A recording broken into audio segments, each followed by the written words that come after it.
welcome to Always Take Notes. A message from our sponsor, Arvon. Do you have a story in you? Or want to test the waters of writing poetry or non-fiction? Maybe you already write, and write well, but would like to try a new form or genre, pick up some new tricks. Enter Arvon. Arvon run a yearly programme of in-person and online events, from 5-day residential writing weeks that take place at one of their 3 writing houses, to pay-what-you-can online events and online masterclasses that delve deep into craft over the course of 2 hours. Their courses cover everything from commercial, genre, and experimental fiction to poetry, screenwriting, and even songwriting. They've been running creative writing courses up and down the UK since 1968. In that time, their prize-winning tutors, many of whom may be some of your favourite writers, have unlocked the creativity of over 100,000 people. Many have gone on to be published authors and career writers themselves. But actually, it's not about that. Writing with Arvon is about finding a supportive community of fellow writers, making like-minded connections that last a lifetime. By signing up for a course, you don't just get an acclaimed author as your tutor, you also gain a writing group to bounce ideas off long after the course is finished.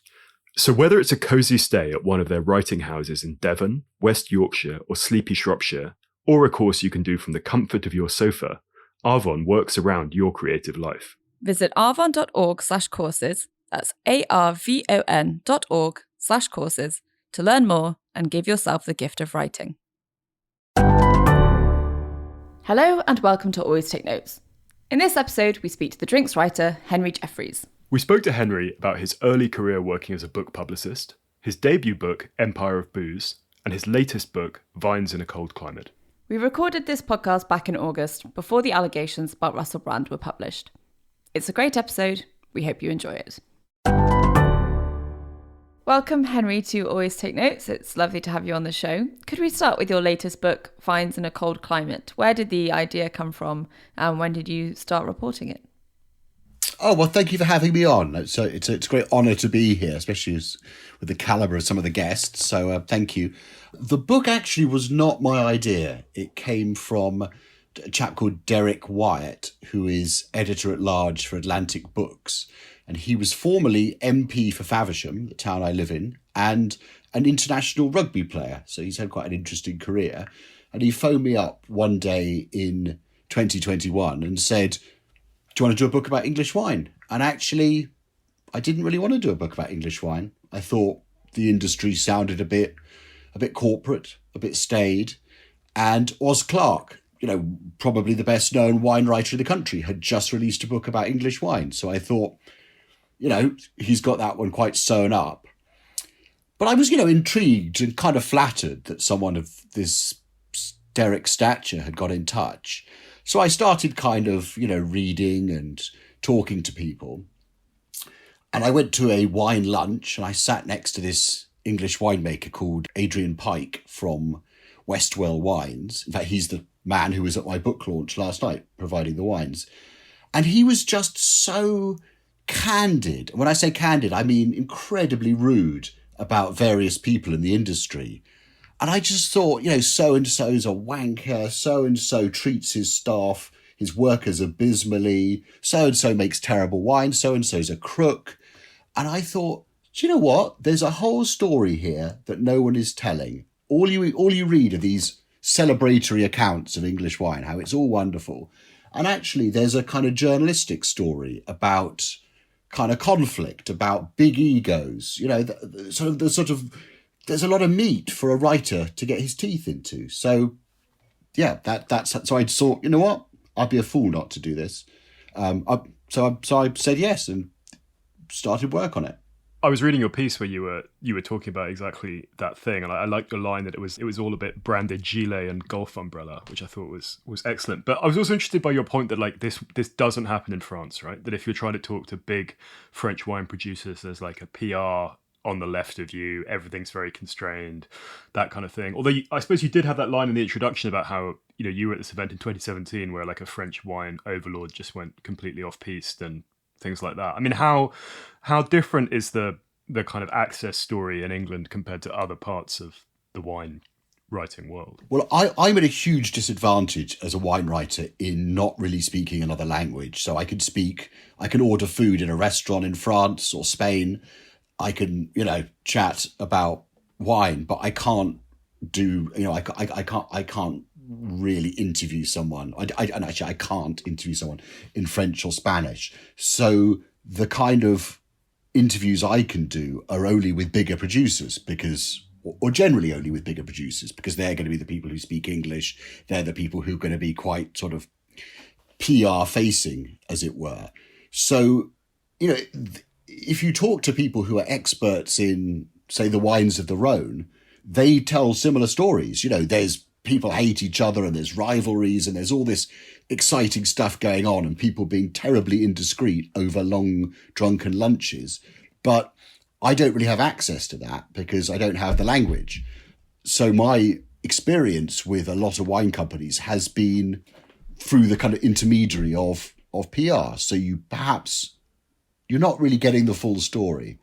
Whereas champagne is obviously, it's big business. It's more like fashion or whiskey or something like that. So it's very hard to get someone in Champagne to say something interesting. But happily, Pierre-Emmanuel Tattinger, whose family owned Tattinger, it's a family business, and he can just say what he likes. So, there are always mavericks who have a story.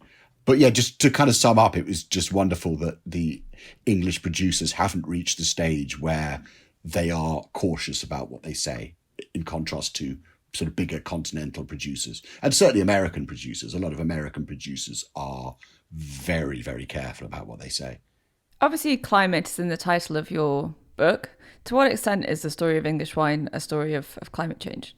It's kind of everything and nothing, if that makes sense. So without the changing climate, the idea of making Burgundy standard Chardonnay in Essex would be impossible. So, even in the 90s, it would have been incredibly hard to ripen Chardonnay enough to make a good still wine. But at the same time, for me, that's not a particularly interesting story. I'm interested in people. I'm actually not that interested in science as much. So the changing climate is important, but without people thinking it could be done, without the ambition, without the sort of determination, it wouldn't have helped. And though the climate has changed a lot and you get much warmer summers, you do still get summers like we're having at the moment, which are very, very challenging. And there's also, England is always going to be damper than Champagne, than somewhere with a continental climate. So the climate is a massive part of the story, but I don't think you can discount just the kind of scale of the change in people's ambitions. I think that's the other half of the story. And could you tell us as well about your decision to focus in on a number of characters rather than attempting to have this kind of Olympian overview of everything that's going on? And I was wondering perhaps you could tell us about one of these guys who seems quite intriguing, Chris Wilson. So this former tabloid journalist who now makes 5,000 bottles of wine a year in his basement. Yeah, well, I mean, I started, I didn't really know anything about English wine. And I started sort of visiting local producers in this rather haphazard way, talking to people I've been told to talk to. And it very quickly became clear that to do a portrait of what English wine would be like now would be almost impossible because there's just too much going on. If you read a book about, you don't really get a book about all of France's wine. You get a book about Burgundy or the Rhone, and to try and encompass everything that was going on in England, I think it would have been possible, but it would have just been a very broad book, and I wouldn't have been able to bring out people's personal stories. So in the end, I just found certain people who sounded interesting and got talking to them, and then they referred me to other people, and then I got to the stage where I thought, so I kind of divided up producers. Like, is this a big family business? Is this a sparkling wine producer? Is this a maverick? Is this a tiny producer like Chris Wilson who are? So I kind of divided them into groups and then thought, right, I've got enough money men, enough city boys, don't want to talk to any more city boys. I don't have enough single mothers farming a few hectares in Kent. I need to find someone like that. So it was sort of trying to find emblematic types and then making sure that I had enough variety of people in the book. And then once I had all those stories, basically try not to find any more stories and work out how to turn all their stories into one story. So occasionally people would say, you've got to go and see so-and-so in Devon. And I'd just be like, I've already got too many stories. I need to organize them rather than find new ones.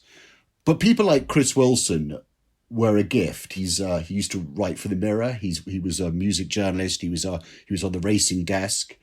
And I'd known him a long time, not well, but see him at wine tastings. And I was sort of dimly aware that he had a degree in winemaking from Plumpton College, which is it's the only wine school in England, just near Brighton.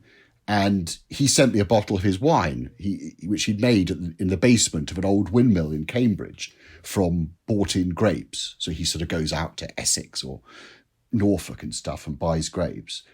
And it was a Chardonnay, a still Chardonnay. And it was just phenomenal. And I just thought, because when a journalist gets in touch and says they've made a wine, you think, this is going to be terrible. And it was just kind of mind-blowingly good. And even my wife, who's a Californian and very skeptical about English wine, she was like, this is great. So I went to visit him, and it was just a room about the size of my basement here, absolutely tiny, where he gets his children to tread the grapes and, just kind of brilliant stuff like that, but makes these very, very elegant, classically styled wines that if you tried them, you'd think, this is probably a small producer in Burgundy. So very, very impressive. And just great fun to have someone like that. It makes, no gilets, no golf umbrellas, really fun. Good idea for him to have sort of cheap labour as well that also wears out the kids. Exactly, yeah. Top parenting tip. You mentioned the ambition and vision of all these different winemakers, but what were some of the other themes that sort of transcended this cast of characters? I think a lot of the kind of richer ones, and this might sound a little bit like going off topic, but I think a lot of it was connected with the financial situation, the strange financial situation we've had globally definitely since 2008, but even earlier, where you have these incredibly low interest rates and you have the kind of financialization of the British economy. So you have these people with unprecedented amounts of wealth that they've made, doing things I don't really understand in the city, not knowing quite what to do with all their wealth. So before they may have put them in the bank or put them in shares or something, but they wouldn't have got a very good return on that. So you had a really unprecedented amount of money looking for a home between 2000 and the present day. And obviously these people, they love the good life. They drank a lot of good wine when they were in the city. And their immediate thing was, put it into wine. And I think that's a situation that's now coming to an end. The economy's not doing so well. The financial services, for various reasons, are not doing so well. Interest rates are up. So it was this sort of kind of golden time, which I don't. So I think it was really interesting just talking to people from Rathfinny and Danbury Ridge and stuff. And they all had a very similar story behind them. And it was just made a lot of money. I then thought, I need something to do with it that kind of an investment that will give a return, but it doesn't need to give a return for a long time because I've got a lot of money. So there was that kind of link that links them together. And then the smaller producers, I don't really know. I think it was a lot of them had travelled a lot. So they'd been in South Africa or California or Beaujolais or Alsace and stuff. And then previously they would have dispersed around the world. But because of the changing climate and also because of, actually, I tell you what, the thing that really links everyone together is Plumpton College near Brighton. Almost every single winery in the country has someone who trained there. It's an agricultural college that set up a wine school in the 1980s. And it started off with just one man, a shed, a few barrels. And it's now a world-class wine school. So, yeah, it was really interesting. There's a whole group of really, really good winemakers who all graduated in 2013, 2014. And they're the kind of young Turks of the industry who are doing really exciting things. So I'd say it's the sort of financial situation and Plumpton College. Those are the two threads that run throughout the book. Interesting question. Thank you. We wanted to come back to the new book in due course, but just rolling back now, you studied English and classics at university. Had you, before that, in childhood, always had an interest in books and writing, or where did it come from? I've always loved reading, and as a child, I used to be very into writing poetry. So I used to enter those kind of Cadbury's poetry competitions and stuff. But, and I always used to get a letter saying, well done, but I never actually they used to publish a book of children's poetry every year. I never made it in. And then I went to university, and I must say I was at Leeds, and I kind of sort of hated it. I didn't like the way it was taught. I didn't like the way that there was so much critical theory. And I kind of lost my love for reading and writing over 3 years or so at university. And then when I graduated, I kind of almost deliberately went and kind of looked out, had to train myself to enjoy reading again. I went to Oxfam Books and I'd buy novels by like Anthony Burgess or John le Carré or Paul Auster or, these kind of people, sort of good, solid, I suppose slightly middle-brow fiction, and sort of once again discovered this joy of reading that I'd rather lost when I was a student. But I never really used to write.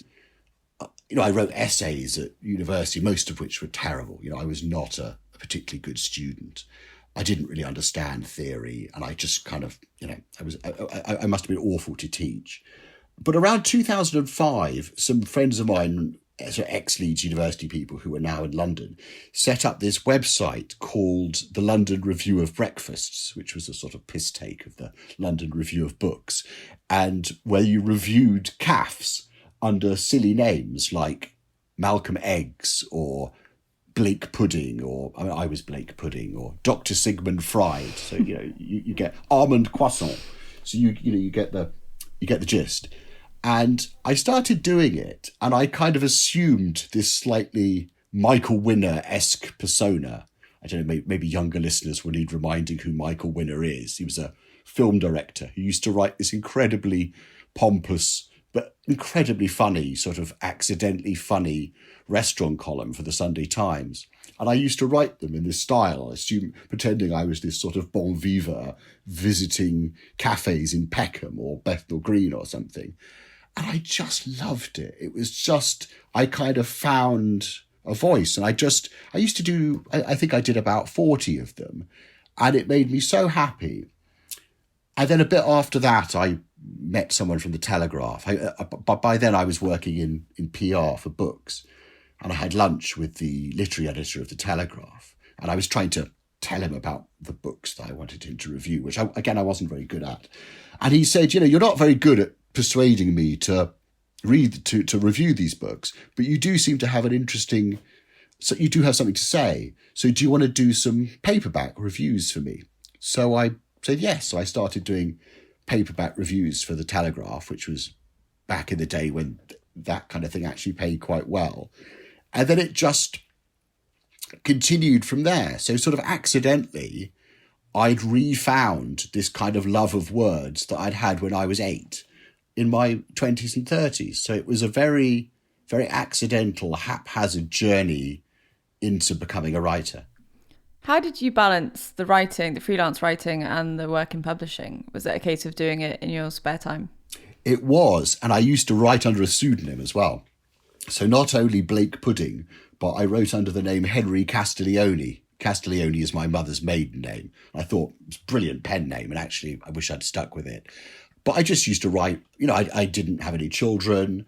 I didn't have any responsibilities. So I just used to, write at the weekend, in the evenings. It was it was actually very easy thing to balance. Could you tell us about the work you did on Russell Brand's book back in 2007? Because I really enjoyed this piece that you wrote for The Fence. I remember reading it at the time of publication a couple of years ago, and then revisited it in the preparation for this book. So to set the scene, this is 2007. Russell Brand is the kind of peak Russell Brand moment, and then you're responsible for publicity for his bookie work. Is that correct?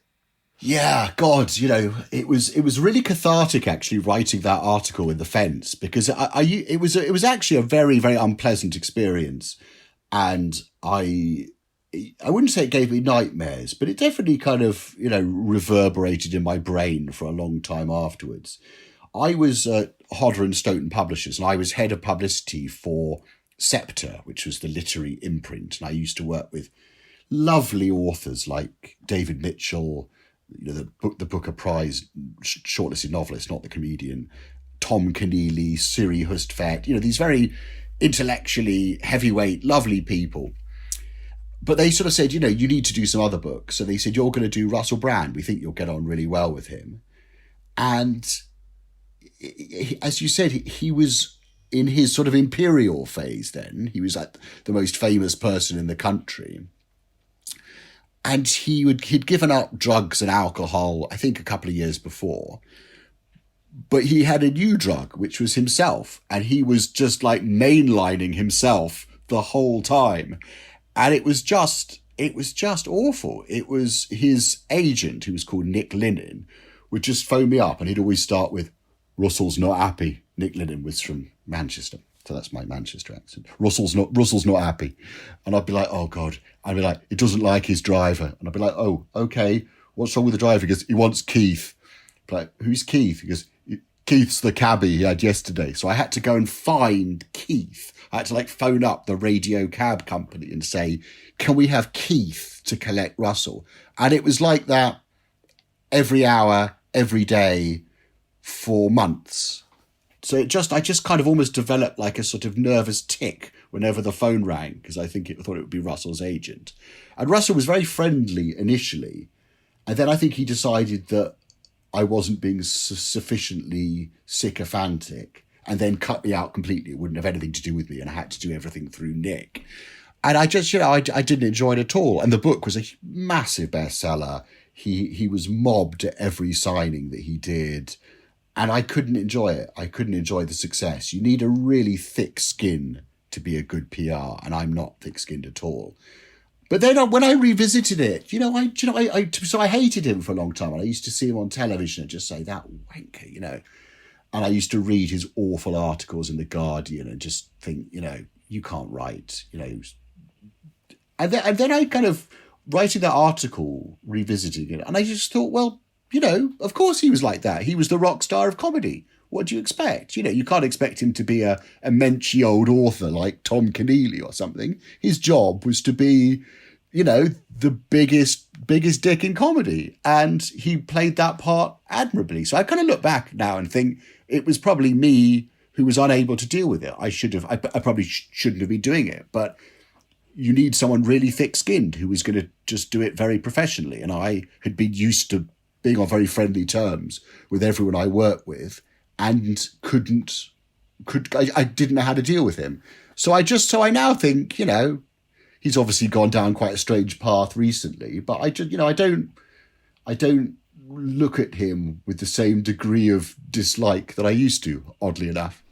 Obviously, that was an exception. So for any listeners who aren't familiar with what sort of publicist at a publishing house does on a day-to-day basis, could you give a brief overview of what your job would normally entail when it wasn't wrangling Keith and Russell Brand? Right.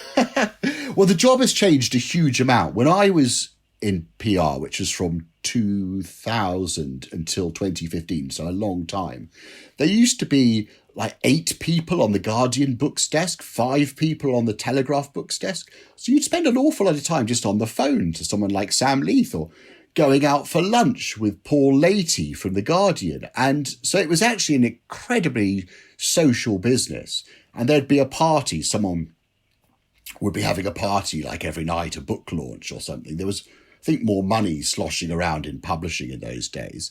So until about 2009, there was an awful lot of, just a lot of fun. A lot of the social side was brilliant. And obviously there was a lot of boring stuff like setting up bookshop signings in Didsbury or something like that. A lot of the kind of nitty gritty of making sure that someone's author tour around the country didn't go, which again was the side of the business I wasn't particularly good at. But the hobnobbing with journalists, I was good at that. I liked that.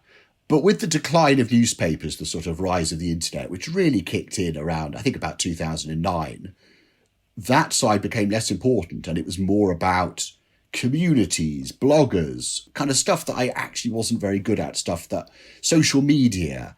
And I sort of realised by about 2012 that I'd kind of had it.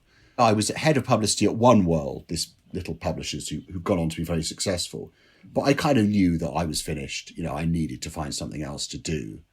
So I thought, what else can I do?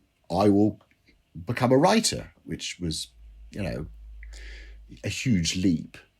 That actually, I thought, was my next question. How did you go about making the segue from this job within publishing to being a published author yourself? And so the journey leading up to Empire of Booze in 2016. Well, I was, after I got made redundant from Hodder and Stoughton in 2009, just before I got married, and which was really quite terrifying timing. And I probably should not have gone back into publishing, but I did. But I got taken out for a coffee by Matthew Hamilton, who is actually a very, very successful agent now, who I've known a long time. I used to work with his wife, Jocasta Hamilton. And he took me out for a coffee and said, I bet you've got tons of ideas for books. What do you want to do? And I told him a few ideas, and I came up with Empire of Booze. And he said, brilliant, let's do it. So I came up with a book proposal, sent it out to dozens of publishers, and then they all sort of said, it's a good idea, but we'll pass. And actually, looking back, the proposal wasn't very good. It was too dry. It wasn't funny enough. Didn't bring out the big characters. But I knew it was a good idea. So I sort of simplified it, made it funnier, and took it to Unbound in 2013, 2014. And they said, great. And, I don't know if your listeners know about Unbound, but they're a crowdsourcing publisher. So you have to basically sell however many books it is up front to pay for the publishing costs. And then it gets published more or less like a conventional book. Mm-hmm. And it got funded and it got published in 2016 and it won a few awards. And so 2015, when I finished the book, I just thought, you know what? I'm not going anywhere in publishing. I will try to become a freelance writer. So yeah, it was just as the book was published that I thought, I can't really work in publishing anymore. So I left. How did you go about making those contacts in the world of journalism? Well, this was the thing. I'd already made them. So I'd spent my days talking to Paul Leahy from The Guardian. And when I was having lunch with Paul, he'd say, oh, we've just been sent this book by Eric Asimov, the New York Times wine writer. Do you want to review it? So I was like, okay. So I already had all the contacts. And in fact, I remember talking to Mary Wakefield when I still worked in PR. She was features editor at The Spectator. And I was trying to get an author to write a piece for her. And she said, do you know, I don't like this author's writing, but I like yours. And I said, okay, well, and I said, well, I've got this idea. And she goes, and she did it. It was published the next week. So I just thought, you know what, I'm already there in terms of contacts. I just need to do a bit more. We are thrilled to announce the publication of Always Take Notes, Advice from Some of the World's Greatest Writers. The book, edited by the two of us, features contributions from almost 100 past guests on the podcast. It's a distillation of the wit and wisdom we've heard over the past 6 years. The book offers, we think, frank and entertaining guidance on writing in particular and living a creative life in general. It answers questions such as, where do the best ideas come from? How do you stay motivated? What does it take to become a published author? And how do you actually make money from your writing? Published by Ithaca Press, Always Take Notes, Advice from Some of the World's Greatest Writers is available now in all good bookshops. We hope you enjoy reading it.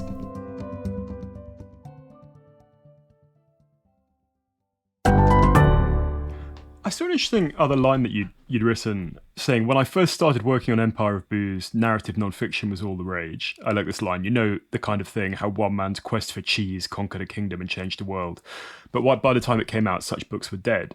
And then you also make the point about it coming out at the same time as the Brexit referendum. Could you talk maybe a little bit about that, but also more broadly about this idea of kind of fashion and trend within publishing, which must have been something also that you'd experienced when you were working in-house. But what do you think, drives those perceived changes of fashion, and how real are they? Yeah, it's a very good point. I think those narrative nonfiction books, the sort of Cod or Nathaniel's Nutmeg Longitude, were massive when I was in the sort of noughties.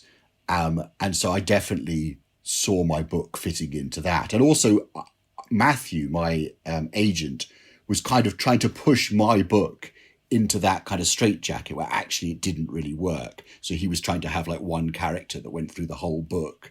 And I think what happens is that publishers, God bless them, are not very imaginative people. In fact, they're deeply conservative. So they would always rather do a book like that one that sold. And what they do is they gradually do less and less exciting versions of those brilliant books until the readership is just tired. Or whether the readership is tired, or whether the bookshops are tired, or the newspapers are tired and don't cover them anymore. It's hard to say. But I think publishers just wear out these ideas. They get authors to do sequels for books that they shouldn't do sequels for. They do Me Too books that just aren't very good. And actually my book, if I had written it as a narrative nonfiction book, like Cod or something, probably wouldn't have been very good either. So I think there is, the trends are real, and I think they're caused by publishers just killing the golden goose, I think. And I think it was a similar story with travel writing, which was, in the 80s and 90s, there was nothing bigger than travel writing, was there? Kind of William Dalrymple and those sort of people, Paul Theroux. And then I think there were just too many, and then they became very gimmicky, didn't they? Like Round Island with a fridge, all that sort of stuff. And I think after a while, people switch off. So I think the trends are real. Can we talk a little bit about the sort of reception of the book? I was interested to ask you about how winning the Fortnum Mason Award, which I think is seen as like the best sort of awards for food and drink writing, how that affected the book, and then also appearing on The Rest is History. Could you talk about those two pieces? Yes. Well, winning the Fortnum Mason was absolutely wonderful because I'd been nominated previously. I used to go every year and drink free champagne and just have a riot. To be honest, I would say it had very, very little direct effect on my bottom line. I didn't get many people, I didn't think get anyone getting in touch saying, you've won this award, you could now have a column with us, or, we want some stuff. I think it works in more nebulous ways. So my agent can go, he's award winning, he won this thing. It's very hard to quantify, but it's not like winning the Booker. You don't go off on a sort of tour and get invited to literary festivals around the world. It's a very much an industry award that's recognised by the food and drink industry, but doesn't really, I don't think it really, I'm afraid to say, resonate that much outside quite a small world. In contrast, The Rest is History. I've never known anything like it. I was a fan from the beginning, and they were doing a series of shows on Portugal. And they said, oh, port. We don't know anything about port. Maybe we should do something on port. So I emailed the producer and said, have me on. And then I was amazed that they said, okay, yeah. And I went on, and the book immediately sold out. It went to sort of number very, very high on Kindle. It took the publishers much longer than they should have done, Unbound, to reprint. But when they did, it sold out again and then reprinted again. So it's been, I don't know how many thousands of copies it's sold since then. I've been invited on 5, 6, so many podcasts. I had, people writing to me. I've had people coming up to me, like in the playground, like when I collect my daughter from school, like, I heard you on The Rest is History. I can't believe it's you. So I would go as far to say that if not transform my career, it has done incredible things for my visibility as a writer in a way that winning an award didn't do. You'll just have to brace yourself for the overwhelming tide of always take notes publicity that's gonna soup over your head. Well, this is what I'm hoping for. Yeah, this is what I'm hoping for next. I'm going to call my publisher now. I was wondering if we could ask this a slightly more conceptual question. We had Jay Rayner on the podcast a few years ago, and his kind of big thing about food writing is it's not about the food, it's about the writing. Like, you know, he was very amusing about this, but he said, you know, if you want something like Rachel, you know, if you want to use the word scrumptious, you shouldn't be in this game, or something like that. Or you shouldn't do it because you really like your dinner. I mean, I refer listeners to the original episode. But his point was like, it has to be the writing that is the thing, and the writing that you're interested in, and, you know, the writing has to be entertaining and that kind of thing. And the subject matter is, in a sense, secondary to the treatment thereof. What are your thoughts on that whole piece? Yeah, well, I agree with him absolutely. I can't remember who it was, but they were saying how when you read the restaurant reviews in the New York Times, it's for when where you're deciding to go to eat out. You don't read many English or London newspaper restaurant reviewers to decide where to eat out. When A.A. Gill was alive, you didn't read A.A. Gill to decide where to eat out. You read him to be entertained. You know, the same with Jay Rayner or Giles Corrin, Grace. What's her name? Grace Dent. Grace Dent. How could I forget Grace Dent? Who is, I think, just fabulously funny in writing and in person. And the weird thing is that there's almost no wine writers who are doing that. And I kind of spotted that back in 2011. Most wine writers are recommending wine. They're sort of like 5 wines to have with dinner. You know, you should try this wine. It tastes of peaches and melons and stuff. And I just thought, why is no one trying to be the A.A. Gill of wine writing? So that was kind of, I saw a niche there. And I suppose the problem is that no one wanted to publish someone who wanted to be the A.A. Gill of wine writing. So I found myself having to do those 6 rosés to have with your, you know, when the sun comes out kind of columns, even though I didn't really want to write those columns. I wanted to kind of write about some incident that happened to me while I'd had too much rosé. So it's I completely agree with you. And that's what I've tried to do in all my books, is to bring out people's stories, bring out personal stories, make it about, you know, jokes, funny things, incidents, conflict, and really not about wine. But the problem is that most editors kind of want wine columns to be about wine. So you have to sort of... wine writers are often in a straitjacket. In fact, one of them who's quite a well-known one on a Saturday broadsheet was saying to me that they don't let her put her personality into it. They just want her to recommend some wine. So it's really hard. And in fact, I was talking to someone who works at a very, very well-known wine website, and he said the best read stuff aren't the colour pieces, they're the scores, you know, 17 out of 20, 95 out of 100. So that's kind of what wine nerd readership want. They want the scores, you know, they want to cut to the chase. Whereas my style is all preamble. So, yeah, I totally agree with Jay Rayner. It's just a very hard thing to do in wine because most people don't want that. Have you also then sort of consciously avoided using wine terminology and sort of insider lingo? Or have you found that you can balance that accessible style with, I don't know, things, particular terminology that wine aficionados use? I try really hard to keep the jargon out of it. So wine people are always talking about like malolactic fermentation or schist soils and stuff. And I know it means almost nothing to me, and it means almost nothing to general readership.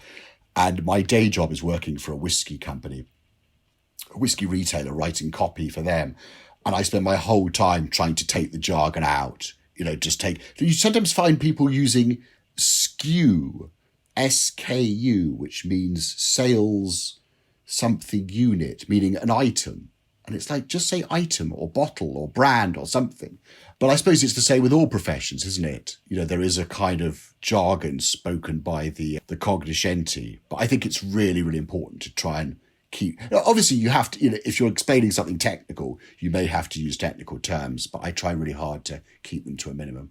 And it's a rule of the show that we always ask about money and how it interacts with people's writing lives. So be as open or as guarded as you're comfortable being. But, how, since you've gone freelance, has it worked in terms of keeping body and soul together? And then when you're doing this day job for a whiskey retailer, how do you kind of walk the ethical line between, working in the industry and being someone who writes about the industry as well?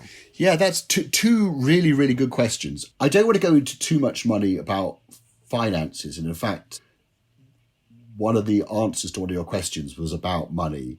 But I will say I've been very, very lucky. If I hadn't bought a flat in London with help with a deposit from my father, none of this would have been possible. If I was having to spend however much people spend now, £1,200, £1,500 a month on rent, I couldn't do it. I would have had to stay working in publishing or something like that. So I can't really state how invaluable that was, especially when interest rates went right down and suddenly my mortgage was, just a kind of pittance. So that's been really helpful. And I know that that's one of the things that people always get quite upset about when they talk about diversity in journalism, about how working class people can't go back in, because it is so hard to live in London on a journalist's wage if you don't have somewhere secure to live. So I appreciate I've been very, very lucky there. About being compromised, what I try to do is I try and keep my wine and my whiskey stuff quite separate. So I feel like I work for a whiskey retailer, not a whiskey brand. And so I'm not going to write about rival whiskey retailers. I'm not going to say that the company I work for, Master and Malt, I'm not going to write something bad about them. And I don't really write comment about the whiskey industry because I am in the industry. Whereas with wine, I think of myself as outside the industry and not wholly independent, because as a wine writer, it's very hard to be, I do take press trips, I take samples, that kind of stuff. But I think as a wine writer, I am I'm a pretty independent voice. There's a lot more wine writers who are much more compromised and actually directly take money from wine producers, which I think you shouldn't do. But at the same time, I don't want to be the one throwing rocks in glass houses. But it's a very, very tricky one because there is so little money in the actual writing that almost everyone has to do stuff that involves getting close to retailers or producers. Simon and I both read a moving piece that you wrote about your Uncle Peter, and I wondered if you could talk a little bit about that, why you wanted to write it, and also about, obviously, the effects of addiction and drinking to excess. I wrote that piece for the Mogford Prize, which is a prize for food and drink writing, and I entered it, and it didn't go anywhere. And I offered it to so many publications and they all turned it down. And I even sent it to a magazine called The Modern Drunkard. And I thought, this is right up their street, a piece about being drunk. And so I just put it up on my blog and I had such a great response. And I entered the Fortnum and Mason Drink Writing Awards with that piece and something I'd written for The Fence. And I won. And the judges just said they'd never made anything like it, and they couldn't really think of any reason why, or of any better writing they'd read on drink that year. So I was the obvious winner. So that was wonderful, and it was a very, very personal piece about, readers could read it, but about a uncle who wasn't a real uncle. He was my aunt's boyfriend, who was the most entertaining, big-hearted, fascinating man, but also deeply tragic alcoholic. And when I knew him, he was sort of healthy, but clearly drinking himself to death. He was one of those people who had that sort of depth of melancholy in them that you just wonder where it came from or what could possibly fill it. So he was a kind of hopeless case, to be honest, and I can't quite see how he could have done anything but drink himself to death, sadly. I think there are people like that. But then I think there are also, especially in my industry, people who, because the alcohol is, so I'm sitting here at my desk and I have 4 bottles of whiskey on my desk that have been sent to me by whiskey producers to review. And with that kind of temptation around, I think it is incredibly difficult. And I think lots of people do succumb to alcoholism, especially brand ambassadors who are sort of salesmen mainly for whiskey companies. So their job is to basically drink with clients. Their job is to go out there and go, "Oh, we got this new whiskey, it tastes of." And I think you need to have iron will not to end up drinking far too much. And a lot of them end up in trouble. And it's one of the kind of untold stories of the drinks industry that there are. There was a big thing recently about people who worked for Pernod just saying that the kind of culture of their job meant that it was really hard not to drink too much. So I'm very aware of this, and I try very hard not to drink too much. So, for example, this week I didn't drink on Monday, Tuesday, Wednesday. I had a book launch last night. I'm very lucky in that my wife is Californian and very abstemious.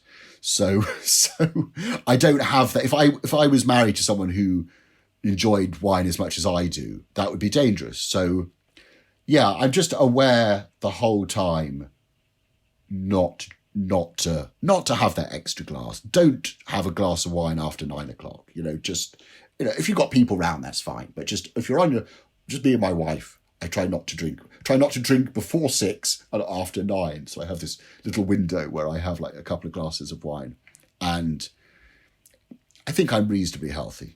I hope I am.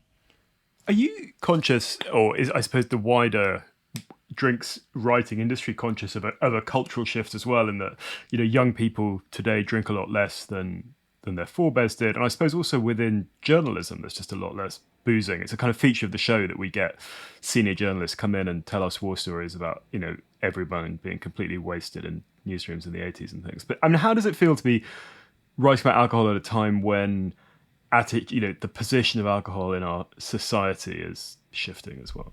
Yeah, that's a very good question. The alcohol industry is absolutely bloody terrified. Hence all those things like Seedlip or Gordon's Zero, where they see that their customer base is shrinking.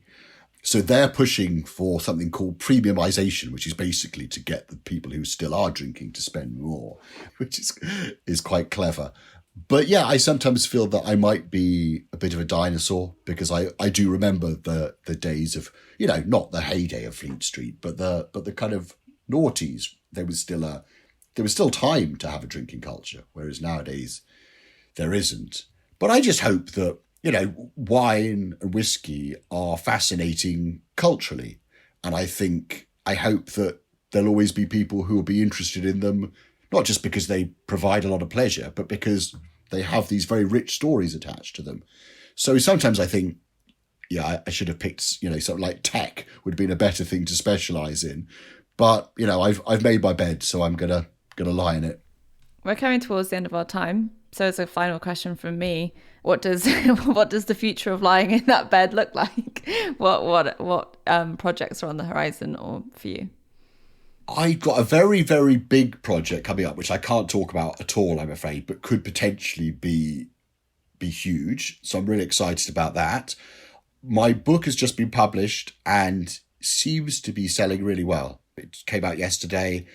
So I'm now trying to think of what I can do after that. So what would be the follow-up to an English wine book? So I have a few ideas for that. But apart from that, I'm actually just really, really happy with where I am professionally. I have a day job 4 days a week that I really enjoy, that pays the bills. And I have outlets like The Critic that let me write how I've always wanted to write. It's just been a dream job writing for them, because I can do that telling stories thing rather than recommending 6 rosés to have with your barbecue. So at the moment, I'm probably happier professionally than I've ever been. Touch wood. I just wanted to, as we finish, to return to that piece you wrote about Uncle Peter, which I really did find very moving. But there's a point that fascinated both Rachel and I, which is about hair. So we both touched on this line that you had, that alcoholics can have surprisingly good hair. And I plunged down something of an internet spiral to try and ascertain why this was. And there is a diversion of opinion here, in that some literature says that alcoholics have bad hair and it can be brittle. And I wonder if you could just in the time we have remaining, dive into this whole issue of hair. Is it improved or rendered shabby by drinking? I don't know. I read somewhere that the alcohol suppresses the testosterone. So, and I think high testosterone sometimes leads to hair loss in men, which is, why I've got such a magnificent barnet. But it's just something I'd noticed, like sort of winos on the street would often have, not great hair, it wasn't like kind of Estee Lauder sort of hair, but it wasn't like David Ginola in the 90s, but it would be thick, and far thicker than you'd expect of, a man in his 60s who was an alcoholic. I don't know what the truth is. Maybe that might be a magazine article in future. I'd love to know what the answers for women are as well. I shall read with great interest. Not that I plan on becoming an alcoholic, but even still. Thanks very much, Henry, for your time, and wishing you all the very best with your book and everything going forward. Thank you. Well, thank you for having me on.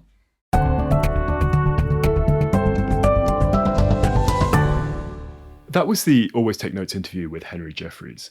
He's on Twitter at Henry G. Jeffreys, and his newsletter is henryjeffreys.substack.com. Hello, it's us again. Rachel, what was your takeaway from the interview with Henry? It was great to have a drinks writer on the show. I don't think we've had anyone that specifically writes about drinks and drinking culture before, so it was great to venture into pastures new.